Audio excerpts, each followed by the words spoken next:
Hey chicas y chicos, esta vez hablaremos de cómo Darwin conformó su teoría sobre la evolución al examinar la manera en que se relacionan las tres ideas claves que sustentan la teoría evolutiva.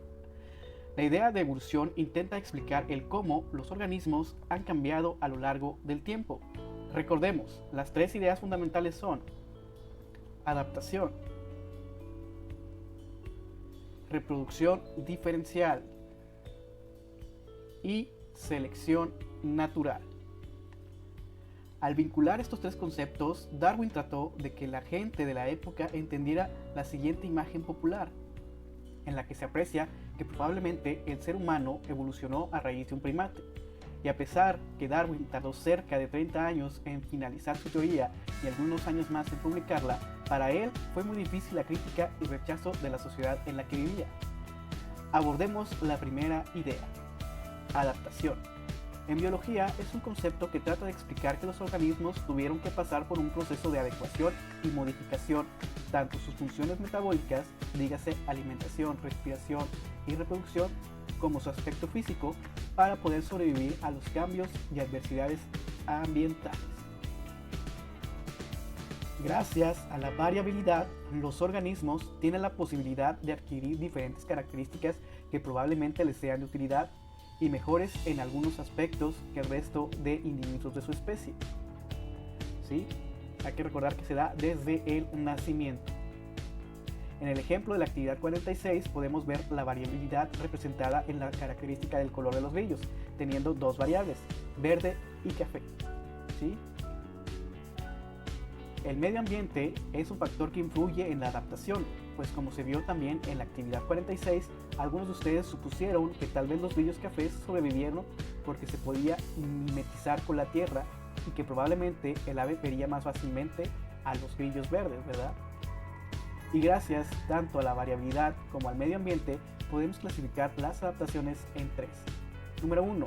Las morfológicas, que tienen que ver con los cambios exteriores en la estructura y forma de los organismos, como las cactáceas que en lugar de hojas tienen espinas para evitar perder agua y al mismo tiempo sirven como defensa contra depredadores. El simular la coloración del medio para pasar desapercibido se conoce como mimetismo. Y el caso de los picos de las aves para poder alimentarse es otro ejemplo. ¿Sí? Y estos tres son pocos ejemplos sobre los cambios en los cuerpos de los organismos que surgen debido a la variabilidad y al ambiente. Adaptación número 2. Las fisiológicas. Estas tienen que ver con las funciones especiales de algunos órganos, como el de las glándulas salivales de las víboras que secretan veneno para paralizar y o matar a su presa, o la ecolocalización que utilizan algunos mamíferos como delfines, ballenas y murciélagos, que consiste en emitir un sonido a una frecuencia inaudible para el ser humano, que crea ondas que al chocar con objetos regresan al origen y le dan al animal un plano muy especializado de lo que lo rodea, más allá de su vista. O la telaraña fabricada por muchos arácnidos para atrapar a sus presas. Estos son ejemplos de cómo los órganos sufrieron variaciones para realizar funciones especiales. Tercer tipo de adaptación, las etológicas. Estas tienen que ver más con el comportamiento, actitudes y conductas de los organismos. Por ejemplo, al alejarse de un sitio helado y viajar a uno más cálido, con muchas aves, y la mariposa monarca. O la conducta de los perros o gatos cuando están felices o en estado de alerta. Es decir, que son las diversas formas de ser de los organismos y cómo han aprendido a comportarse ante diversas situaciones. Sí. La siguiente idea fundamental en la teoría evolutiva de Darwin es la reproducción diferencial. ¿Por qué diferencial? ¿Qué quiere decir esta palabra? Pues se refiere a un cambio a que sea diferente. ¿Sí? O sea, se refiere a que cambia o que algo sea diferente. Cuando Darwin abordó esta idea, concluyó que al reproducirse los organismos, macho y hembra, las crías serían diferentes a los padres, es decir, tendrían variaciones que los padres no tendrían. Él se basó más que nada en la reproducción sexual para explicar este concepto. Pero si hablamos de diferencia, en los organismos asexuales también ocurren variaciones que pueden ser benéficas. Volviendo a la reproducción sexual, en ella se dice que hay una selección sexual, es decir, que se van a elegir con quién reproducirse, y en la mayoría de los casos es la hembra quien escoge al macho con mejores características para tener descendencia. Los machos logran demostrar estas características mediante conductas de cortejo como danzas o mostrando su plumaje o su fuerza, que dicho de paso, estos también son ejemplos de adaptaciones. Como resultado de esta reproducción y selección tenemos naturalmente organismos mejor adaptados, o en caso donde las variaciones ya fueron muchas a través de cientos de generaciones, puede ocurrir que surja una nueva especie. Dentro de esta explicación, si se dieron cuenta, ya vinculamos el concepto de adaptación con reproducción diferencial al decir que las hembras escogen a los machos con mejores variaciones y que los machos tienen adaptaciones morfológicas como el plumaje y etiológicas al hablar de conductas de apareamiento. ¿Okay?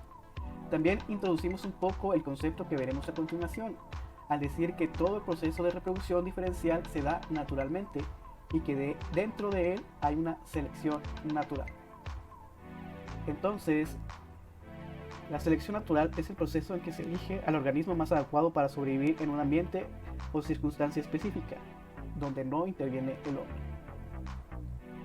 Regresando a la actividad 46, aparte de los factores abióticos como era el suelo y la tierra que pudieron beneficiar a los grillos café, otro factor importante, pero esta vez un factor biótico, era el ave, pues era el depredador de los grillos, de ambos, de cafés y verdes.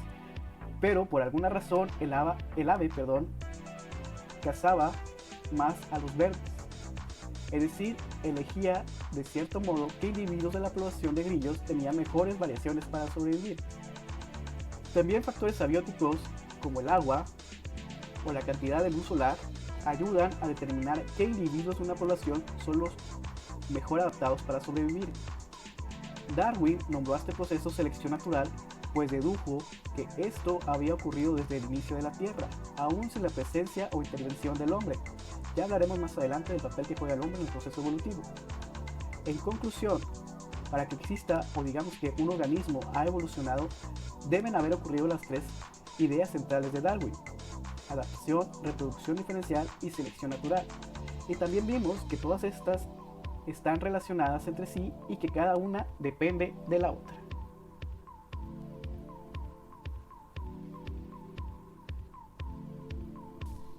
Paréntesis aparte, así debió quedar el esquema, con las flechas que indican el flujo de los conceptos. La mayoría no los colocó, pues la imagen tenía un formato sin fondo y a casi todos les mostró o imprimió la imagen con un fondo negro. De ser posible, con corrector, gis, hilo o estambre, aquellas personas que tienen el fondo negro traten de colocar las flechas, y aquellas personas que lo realizaron a mano también coloquen las flechas con pluma o marcador, por favor.